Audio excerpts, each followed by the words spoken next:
obrir-te una mica més i generar una miqueta de preparació, planificació, ni que sigui, diu, pues, si he d'estar tota la tarda fora i tinc gana, doncs me'n puc portar algunes coses, per exemple, un ou dur, un iogurt, per exemple, una peça de fruita, uns fruits secs, uns crudités, que ve de cru, trossets de pastanaga, de cogombre, tomàquet cherries. Aquestes opcions també poden ser molt saludables, també.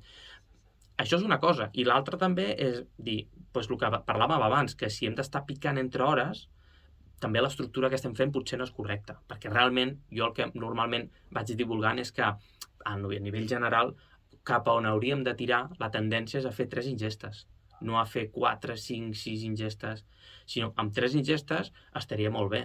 Val? Fas un bon esmorzar, un bon dinar, un bon sopar, que quedis ben tip, ben cobert amb els nutrients i, com hem parlat abans, amb una suficient flexibilitat metabòlica que tingui el cos, t'ha d'ajudar a estar bé.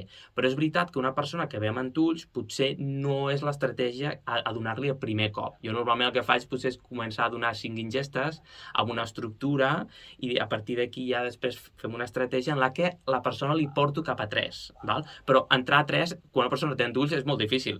No, és fent procés, és